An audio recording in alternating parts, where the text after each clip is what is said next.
డిసెంబర్లో మామిడికాయలు సీజనా? నిజమా? అవును నిజమే. చూడండి, మీదికి చూడండి. మామిడి పళ్ళు ఎంతో తీయగా ఉంటాయి, అందుకే వీటిని అమృత ఫలాలని అంటారు. ప్రతి సంవత్సరం ఏప్రిల్ నెలలో వస్తాయి, ఈ సంవత్సరం మాత్రం డిసెంబర్లోనే వచ్చాయి. నేను 2 రోజుల నుండి చూస్తున్నా. విజయవాడ బందర్ రోడ్లో దర్శనం ఇచ్చాయి.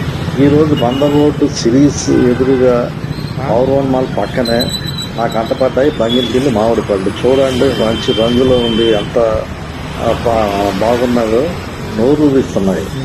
ఆగి రేటు ఎంత అని అడగ్గా పెద్దవి కిలో 500 రూపాయలు చెప్పాడు, మీడియం 400 అని చెప్పాడు. బేరం ఆడగా మీడియంవి కిలో 300 రూపాయలకి ఇచ్చారు. బాగానే తీయగానే ఉన్నది. మామిడి పళ్ళు ప్రియులు ఏప్రిల్ నెల వరకు ఎదురు చూడక్కర్లేకుండా డిసెంబర్ నెలలోనే పొందవచ్చు. మామిడి అభిమానులు ప్రియులు వెంటనే బందర్ రోడ్డు క్యూ.